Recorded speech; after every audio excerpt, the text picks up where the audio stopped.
Good morning, good afternoon, and good evening, everyone. Supatease Compston back again with another healing PvP guide for WoW 3v3. This time specified at Resto Druid. And in this video, I'm going to be fighting against another Feral Druid paired with a Frost Death Knight and a Holy Paladin. So heavy cleave damage. You can expect to be pressured very hard against this composition. This is why I opt into Defender of the Week over Vim and Vigor. And I opt into Renewal over Displacer Beast. I just want a very big heal very often, as I will be pinned down in bear form. And I do opt to run an interesting spec, Mass Entangle paired with Encroaching Vines. Every time you Mass Entangle, it will root the whole team and also reduce their physical damage by 25% for some time. So using this in conjunction with Barkskin and Iron Bark can help you deal with some sticky situations. And you can also use Mass Entangle in bear form because you want to maximize the amount of abilities you can use in bear form. I find it useful against double melee, especially with Holy Paladin, who will get in the fight as well. At the start of the fight, I just pre-hop my team. They can open up on DPS, so I want to make sure everyone has a rejuve before the fight starts. After that, I try to just figure out who they're prioritizing, so I see stacks of debuffs starting to go onto my warrior. Then I see the Rake stun on my Demon Hunter, which means the Feral Druid stunned him and opened on him. Then committed Ashamane's, his artifact ability to boost his damage, so I use Iron Bark and Cenarian Ward to deflect that. Getting gripped in, my immediate reaction is to jump into bear form. Because the Feral Druid was imprisoned, he wasn't able to stun me right away, and it allowed me to get ready for this assault. I traded Barkskin for Pillar of Frost from the Death Knight here, and I'm just maximizing my global cooldowns in bear form, so using Thrash, Mangle, and Moonfires, Frenzy Regenerations to heal, and Druid of the Claw, actually, to maintain my rejuvenations, as if I did leave bear form during that moment, I would easily go down. Then I just look for the opportunity to stun the Paladin and then try to make a getaway. This way I can get hots back up on my partners, as it does appear like they're switching their attention to them. So Tranquility will buy me time to communicate to my team to move to the edge of the bridge, as I did jump down. Again, against Feral Druids, you want to create space if you can, so that they have to waste a lot of time getting to you to crowd control you or attack you. My Demon Hunter moved to me, but because my warrior did not, I peeked up the ramp to get 2 rejuves and then immediately retreated back down to the bottom.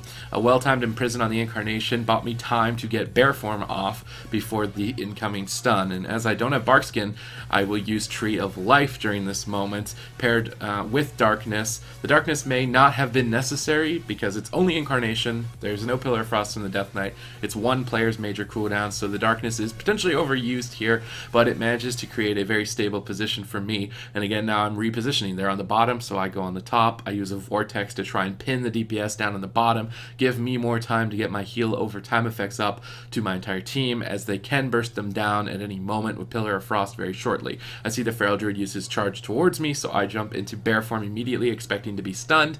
They use Incapacitate to close the gap, and now Pillar of Frost has been popped, so I will trade my Barkskin, going 1 for 1 on those cooldowns.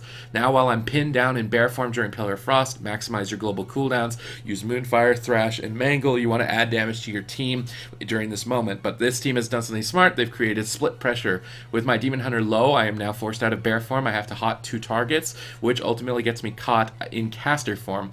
I used my artifact there when that split pressure started to be created. That way my hots would heal twice as fast on both me and my partner and allow me to catch up through the pressure if that awkward moment where I got stunned out of form did occur. Now at this point, I'm stacking the team on the Paladin. Pillar of Frost is over. Their main burst damage is gone, so I want to maximize the damage of my team. So I'm trying to drag the DPS to the Paladin. And when I start to feel like this isn't working and I'm going to get overwhelmed, I just jump off the bridge. I try to position 40 yards away. I tell my team to move to the edge of the bridge. My Demon Hunter opts to jump off. It may not have been necessary, but it baits the Feral Druid out of line of the Paladin on top, so ultimately creating more pressure, and the Feral Druid is forced to run away. I want them as far away from me as possible as a healer versus a Death Knight Cleave like this, so I'm still just trying to create the 40-yard gap as much as possible.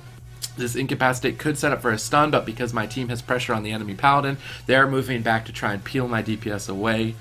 During that crowd control, my Demon Hunter retreated away. It may not have been necessary, but with Divine Shield available to deny the kill on the Paladin, it ended up being the right move.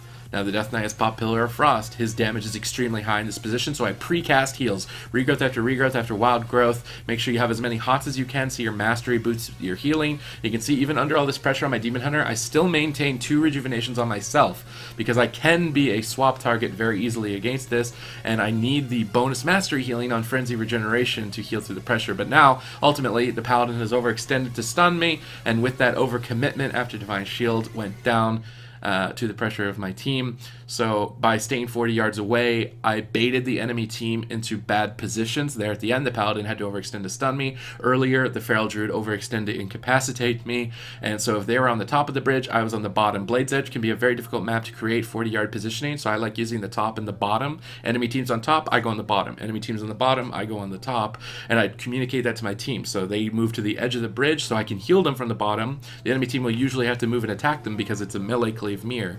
And you can create your 40-yard gap very easily and maintain it. So I hope that this guide was useful to you, and have a good day.